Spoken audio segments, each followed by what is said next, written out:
Baahubali the epic 3 hours 44 minutes ఇంటర్వెల్తో కలుపుకుంటే ఒక 4 hours వేసుకోవచ్చు. మరి థియేటర్ వెళ్ళడానికి జర్నీ చూస్తే ఒక హాఫ్ అన్ అవర్, టోటల్గా 4.5 hours, రఫ్గా ఒక 5 hours అనుకోండి. ఈ టైంతో మనం విజయవాడ నుండి హైదరాబాద్ వెళ్ళొచ్చు. అదే టైంలో ఇంకో 2 సినిమాలు కవర్ చేయొచ్చు. అయినప్పటికీ ఏం చేస్తాం, సినిమాకే పోతాం. ఇప్పుడు దేని గురించి మాట్లాడాలి? సినిమా వచ్చి ఒక 10 ఏళ్ళు అయింది. థియేటర్లో ఒక 4 సార్లు చూసుంటారు. ఓటీటీలో చెప్పక్కర్లా. ఇక ఛానల్ వాళ్ళంటారా, వాళ్ళకి గుర్తొచ్చినప్పుడల్లా వేస్తానే ఉంటారు. అసలు ఇందులో మర్చిపోవడానికి ఏముంది అండ్ దేని గురించి మాట్లాడాలి? అగైన్ సేమ్ క్వశ్చన్, దేని గురించి మాట్లాడాలి? స్టోరీ గురించి అంటారా, నిద్రలో లేపడిగినా చెప్తాం, అంత గుర్తుంది. పెర్ఫార్మెన్సెస్ అంటారా, ప్రతి ఒక్కరు ఏదో ఒక అవార్డు తీసుకున్నారు, ఇంకా దాని గురించి ఏం చెప్తాం? స్క్రీన్ ప్లే, డైరెక్షన్ అంటారా, రాజమౌళి గారి గురించి పెద్ద పెద్ద వాళ్లే చాలా చెప్పారు, వాళ్ళ ముందు మనమెంత? బ్యాక్గ్రౌండ్ స్కోర్ అండ్ సాంగ్స్ ఇప్పటికీ ఏమైనా ఎడిట్స్ చేస్తుంటే వాటినే యూజ్ చేస్తున్నారు, అలా ఉంటాయి, అలా గుర్తున్నాయి. మళ్ళీ అగైన్ సేమ్ క్వశ్చన్, మరి ఇంకా దేని గురించి మాట్లాడదామంటే మెయిన్ క్రాఫ్ట్స్ కాకుండా సపోర్టింగ్ క్రాఫ్ట్స్ గురించి మాట్లాడదాం.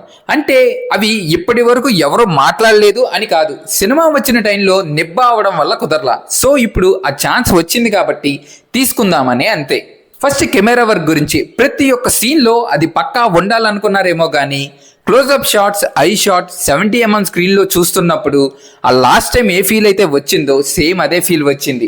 ఆ క్లోజ్అప్ అనే కాదు, డౌన్ నుండి చూపించడం, ఆఫ్ ఫ్రేమ్ షాట్స్ కానీ ఇలా రేర్ ఉన్న మళ్ళీ సేమ్ ఫీల్ తెప్పించాయి. అండ్ ఆ లైట్ ఎఫెక్ట్ కూడా నార్మల్గా మనం నైట్ సీన్స్ చూసుంటాం, డే సీన్స్ చూసుంటాం.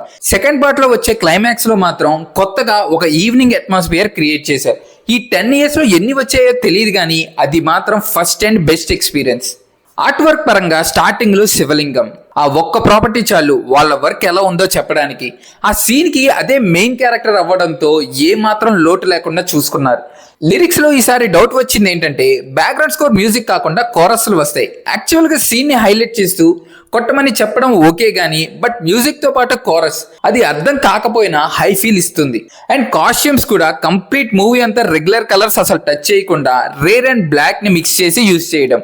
ఇది మెయిన్ రోల్స్కే కాకుండా సపోర్టింగ్ రోల్స్కి కూడా ఎక్కడ కూడా రెగ్యులర్ ఫీల్ రాదు.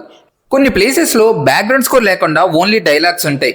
సో ఆ సీన్లో అక్కడ ఉన్న మెటీరియల్ బట్టి ఆ సౌండ్ని మెయింటైన్ చేయడం. అండ్ ఒకవేళ సీన్ నైట్ అయితే నార్మల్గా ఆ టైంలో బ్యాడ్ సౌండ్స్ కానీ డిఫరెంట్ సౌండ్స్ వస్తాయి, ఆ సౌండ్ని యూజ్ చేయడం న్యాచురల్గా చూపించారు.